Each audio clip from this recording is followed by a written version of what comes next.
Dear students, आज हम discuss करने जा रहे हैं फुलेरीन्स एंड सुपर कंडक्टिविटी।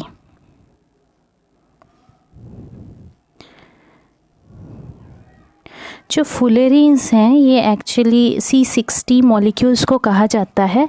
इनकी जो डिस्कवरी थी वो बहुत इंटरेस्टिंग थी। असल में हुआ क्या कि साइंटिस्ट ये खोज लगा रहे थे कि जो हमारा स्पेस है, स्पेस में जैसे स्टार्स जो होते हैं, स्टार्स में से जो लाइट आ रही थी, स्टार्स के बीच में जो स्पेस होता है उसको इंटरस्टेलर स्पेस कहा जाता है। तो एक्चुअली जो लाइट स्टार्स में से आ रही थी तो उनकी इंटेंसिटी कुछ कम पाई गई। तो ये माना गया कि इनकी इंटेंसिटी कम किस कारण से हो रही है, इसकी खोज की गई। तो पाया गया कि जो लाइट ट्रैवल होकर के स्टार में से आती है, फिर इंटरस्टेलर स्पेस से क्रॉस होकर के हम तक पहुंचती है, तो कुछ छोटे पार्टिकल्स होते हैं एक्चुअली कार्बन के या ग्रेफाइट के, जिसकी वजह से इनकी इंटेंसिटी जो है वो कम हो जाती है। बाद में डिस्कवरी हुई कि एक्चुअली ये जो पार्टिकल्स होते हैं ये होते हैं कार्बन के ही बने हुए या ग्रेफाइट के बने हुए, हम इन्हें कह सकते हैं। इनकी वजह से ही जो इंटेंसिटी है वो कम हो जा रही थी। अच्छा, ये चीज़ भी एक्सपेरिमेंटल मेथड जैसे कि मास स्पेक्ट्रोस्कोपी से इन चीज़ों को वेरीफाई भी किया गया और उनका रिज़ल्ट भी बताया गया कि एक नया मॉलिक्यूल है जिसके अंदर 60 कार्बन एटम्स हैं, और एक्चुअली इसकी वजह से ही ये जो सारा कुछ हो रहा था, इंटेंसिटी ऑफ लाइट जो कम हो जा रही थी, ये इसकी वजह से ही ऐसा हो रहा था। तो इसका नाम दिया गया, बाद में साइंटिस्ट आए बकमिंस्टर फ्यूलर नाम के, उन्होंने इस C60 मॉलिक्यूल को नाम दिया फुलेरीन। क्योंकि ये जो है, या फिर इसको दूसरा नाम इसका एक्चुअली नाम दिया गया बकमिंस्टर फुलेरीन। इसको बकी बॉल्स भी बॉल स्ट्रक्चर होने के कारण बकी बॉल्स भी कहा जाता है। जो सॉसर बॉल होता है उसकी तरह का स्ट्रक्चर होता है।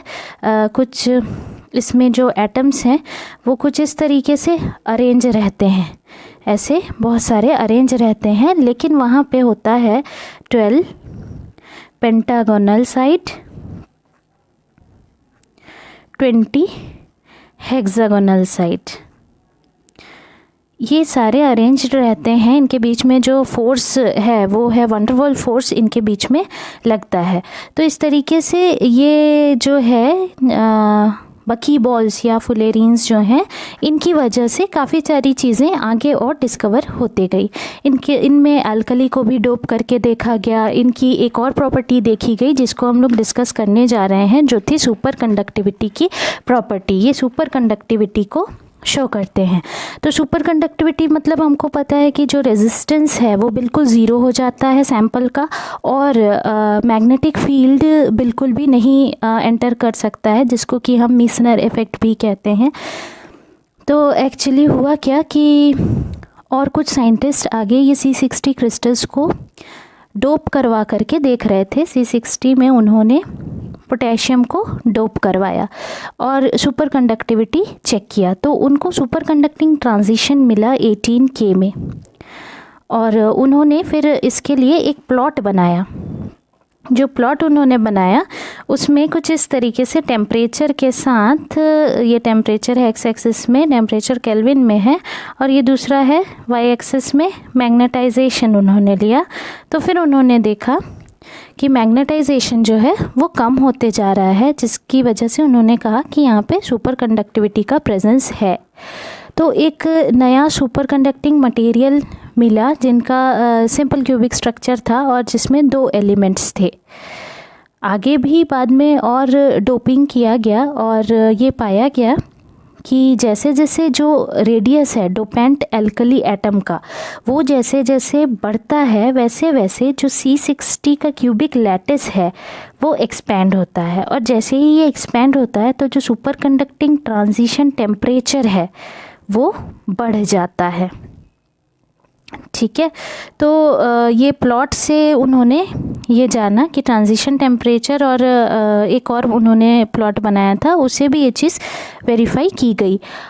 तो यहाँ पर एक्चुअली जो ग्रेफाइट है उसके अंदर जैसे पैरेलल प्लेनर शीट्स थे, ये पैरेलल प्लेनर शीट्स हैं कार्बन एटम्स के, और यहाँ पे हम दूसरे एटम्स इन प्लेन्स के बीच में घुसा सकते हैं। तो इस प्रोसेस को कहा जाता है इंटरकैलेशन।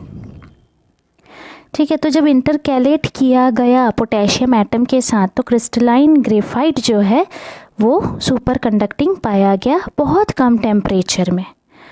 तो इसीलिए जो सुपर कंडक्टिविटी है वो एग्जिस्ट करती है C60 में या फुलेरिन में। ठीक है, तो अगर आपको ये वीडियो पसंद आया तो शेयर, लाइक, सब्सक्राइब करना ना भूलें, और कोई भी डाउट होने से आप कमेंट सेक्शन में पूछ सकते हैं। Thank you.